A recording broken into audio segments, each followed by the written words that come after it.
The discipline of uncertainty is one of the greatest thoughts that we never give too much concern about, which can teach us lessons that we may have never encountered. Many times we don't understand. When God has been good to us, we say, if I only knew tomorrow.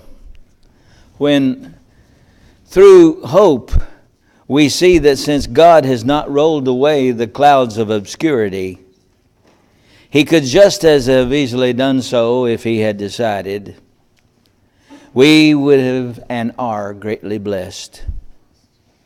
You see the eyes of the old man, and you look at the tired and depth of the sight, and then you compare it with the young child who's expecting everything to happen all at once, and you'll see a different light there. When you realize that what God has done is blessed us, you then can appreciate maybe the blessing that we've received.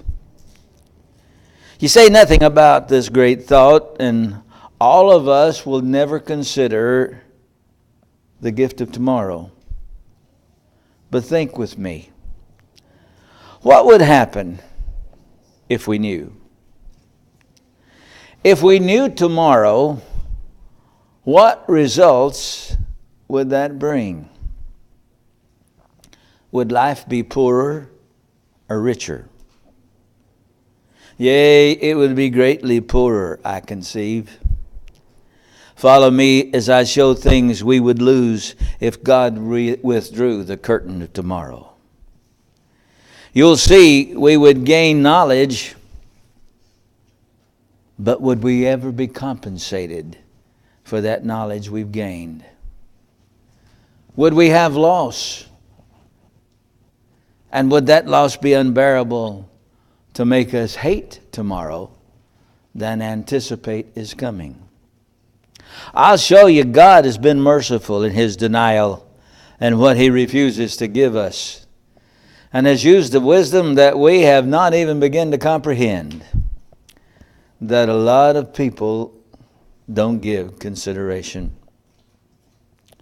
There's been a few sermons that have changed my life, and this will be one of them, because the uncertainty of tomorrow is what we don't pay much attention to. We'd know the knowledge of the end of the world. That'd be detrimental. In 1830 to 33, there were some time setters in this world. And these time setters told people when the Lord was coming back. They who believed them, and that's William Miller, if you don't know his name, by the way, those who believed them sold or gave up all that they had, climbed to a high mountain, donned white sheets, and waited. The results? It destroyed their faith. It made religion a laughingstock.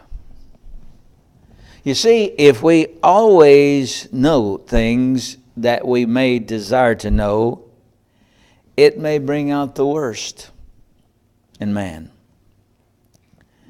The fortune tellers, the prophets, were forbidden in both testaments.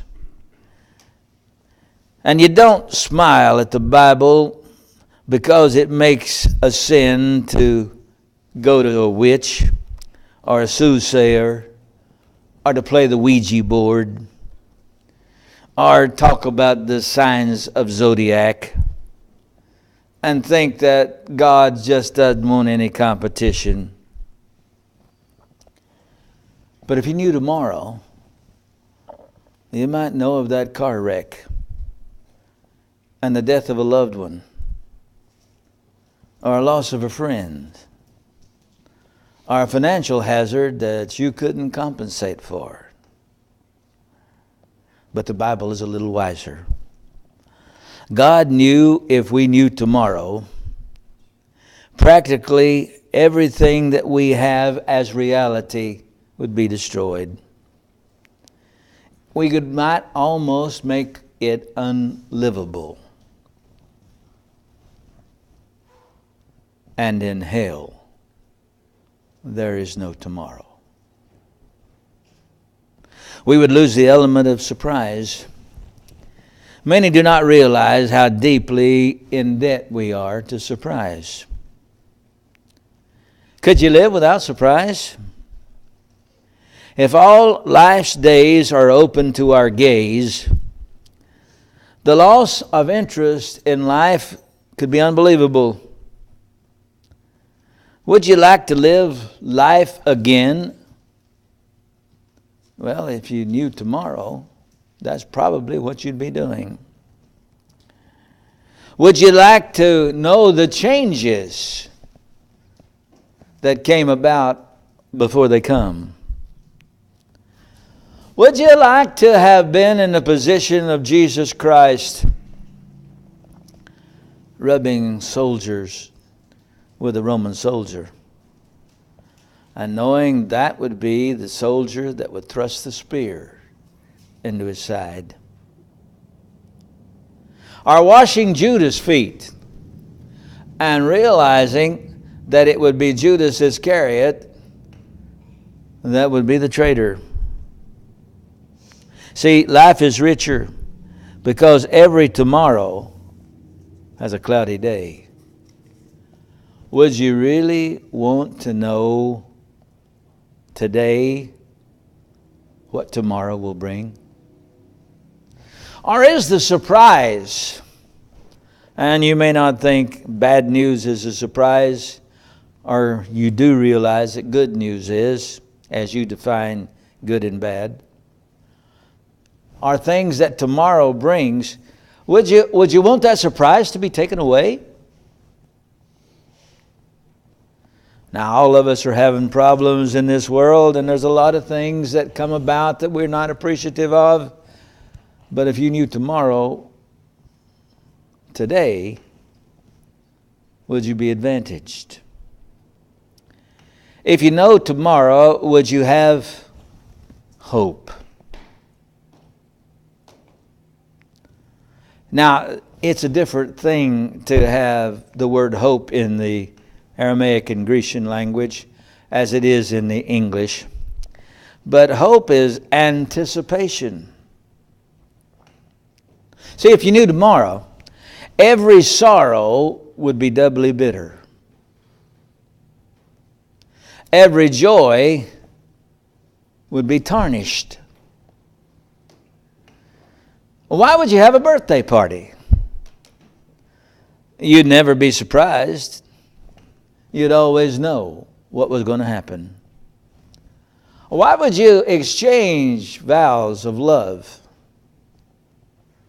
Because if you knew tomorrow, you knew that one day you would be holding that hand of that loved one, maybe in a hospital or in a devastating situation that would be passing away. But because we have tomorrow, we can have what God has entitled faith. You say, well, faith is not needed. I don't think you've come up to the idea of faith yet. You see, the childhood is happy and is said to be a happy age because to the child everything is a challenge. It's exciting.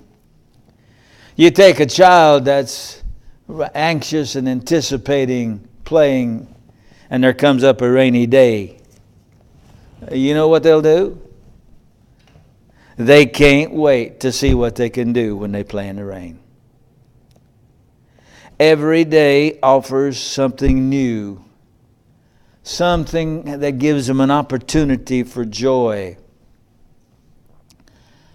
And the saddest thing that you can do a lot of times is visit these people in the old folks' homes. And you see the gaze in their eyes, and you'll see that the hope for tomorrow is gone. The difference in age and time brings the difference either in tears or anticipation of joy. brings the idea that life has taught them a lesson that you've not yet learned. But tomorrow is something that God has allowed for the children of God to have every day that they wake up. There's an expectancy that the Lord may come back. There's a lot of people living today that don't even expect Him to come back. But if you and I know the story of the New Testament, we'll know that the Lord is coming back to receive His own. And it may be bad now. And it may be hard in this world that we live in at the present.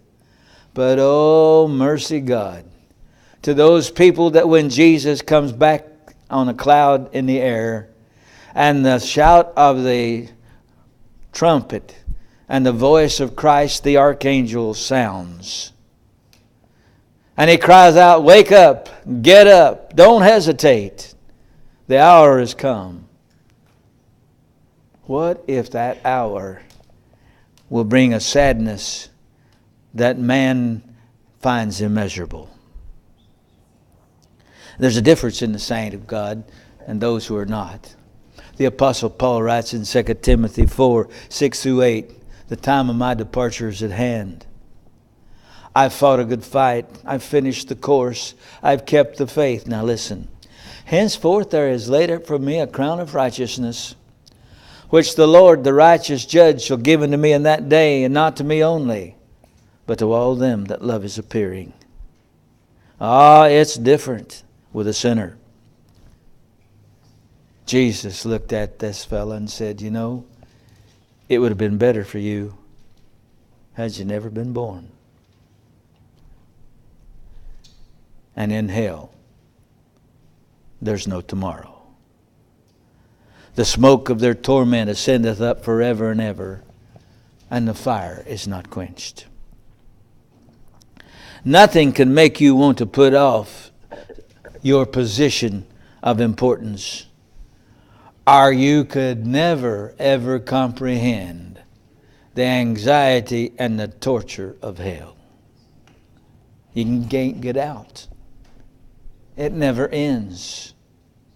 You can't spend 1,000,000 days there and think, "I've only got a few to go." There is no the few to go. It exists.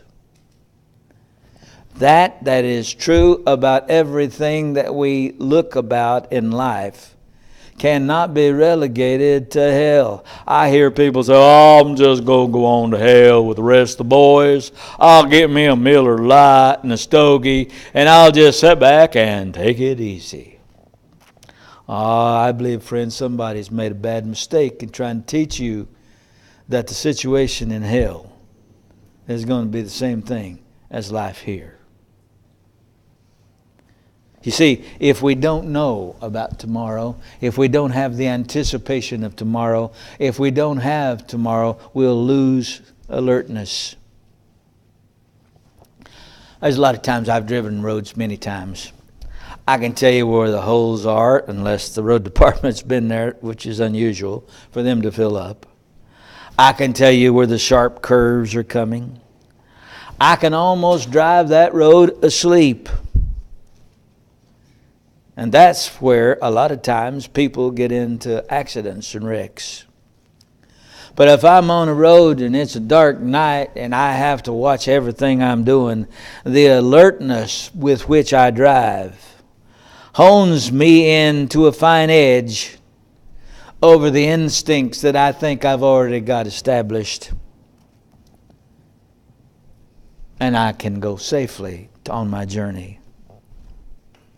We used to have some birds that my wife got and we tried to raise. And I always noticed that when you have a bird that's been around for a long time, that's been in a cage, the luster or the brilliance that shines out of their eyes is different than the wild bird. See, the caged bird knows he's going to eat. The caged bird knows he's going to be taken care of. The caged bird knows that he doesn't have to depend on instinct, alertness, and doesn't have to wonder about starvation. Where the wild bird is alert to every leaf that follows, and his eyes gleam and glisten with an alertness that is uncanny. And he doesn't understand why anybody else would have it any other way. The difference is that a lot of times the caged bird is given up. We think we've done them a favor, when in actuality we've taken from them that instinct that only God can fulfill. Because what the caged bird doesn't have, the wild bird does. God as a provider. You know, it's sad to be alert, and it's sad to be one who's been a child of God for many years, meet those who are older Christians, and they don't have that anxiety, insistence, demand to be at the church services, to be here on time, to arrive ready to worship God. They're like that old bird that's been in a cage. They think everything's going to be taken care of. They don't have to worry about anything else. And the brilliance of the presence of Jesus Christ that we meet when we come around this table is lost. They never think about the fact that it could be in years to come, and that because we don't know, that this opportunity may not be ours. They never realize that somebody might take this privilege to publicly assemble away from them. And so, redundantly and with avarice, they sit back and take it easy and chill their heels, drink their coffee, get everything all ready, and finally get in the car and mosey on. And if they get here okay, and if they don't, it's just as good. But the brilliance of anticipation in the presence of being around the table where Christ is represented has lost its luster to them. The difference is one is given up and the other has expectancy of a life that those who have given up have no reality in understanding. We know not what tomorrow may bring. We don't know what a week will change. We don't know how circumstances and events might alter our life so that it will never be the same. And this may be the last opportunity. People don't believe that. As they say, that's just old preaching language. Well, Jesus said, "Weep not, for I go to my Father, your Father, my God, and your God." And he who has been in the presence of God has rubbed elbows, if you think of it in a physical sense, with the God of all there is, has come today to meet you and I, who are his children, around his table. And we can be complacent about arriving. You know, if we know tomorrow, you're going to take from the soldiers that desire to come home. You're going to take from a patient that realization that they may or may not get better. You're going to take from an inmate or people who are incarcerated for some other reasons the hope or the opportunity that one of these days I can get out. I was talking to a man the other day who was going to be stationed and has been stationed in Korea. And he was sitting there talking to me and had a sadness in his eyes, and I didn't know why, so I got to talking to him. He says, people don't realize how pretty this place is. They don't realize what we have here. They don't realize that, like I realize, I may never, ever get back home. I may never unpack my bags I may never get to settle down. I may never, ever get to have what I have here and take for granted. Every day I have to move. Tomorrow I won't be where I am the day before. And I always have to be ready at any moment to leave. And people don't understand that we're soldiers in the army of God. Not knowing what comes helps us to be watchful. But when you cease to be watchful, you're like it will be in hell. Because believe it or not, there is no reason to watch if that's where you end up for eternity. For in hell, there's no tomorrow. We lose the tenderness of love. You know, there's a wistful tenderness in love that only uncertainty can bring. The dark thought of losing makes love doubly richer. It makes us just a little better. It makes us a little kinder, a little more caring. We no longer can be unconcerned, because what we have today, tomorrow we may lose. The sad part is that angels can't love as we do. And the discipline that is needed to understand that tomorrow may not come is the discipline that it might take to keep us faithful to God. I know a lot of people who are raised in thinking that they'll always have food.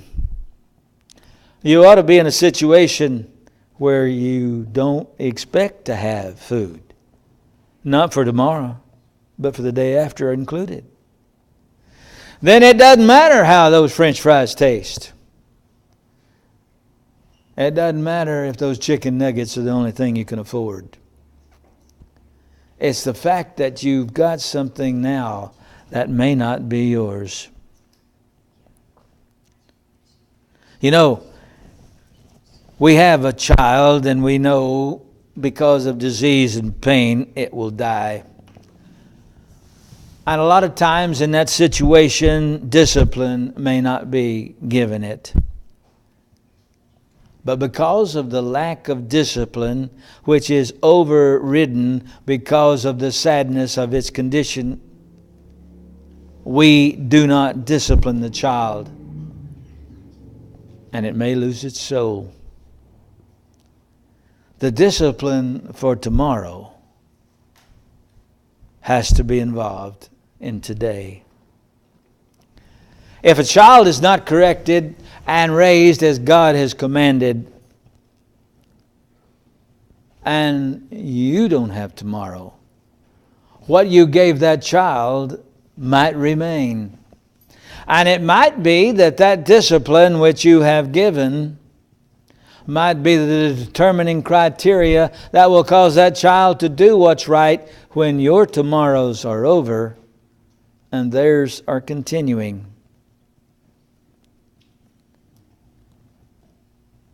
And we might lose our trust in God. Maybe you don't know that soldiers still pray on the battlefield. Maybe you don't realize that when they're going to have a large engagement before battle, they pray. Maybe you think there's no need in that. Maybe you think that God doesn't bother with something that's silly and insignificant. Maybe you don't know that patients sometimes call for a preacher or a friend to come to their bedside and join them in prayer before an operation.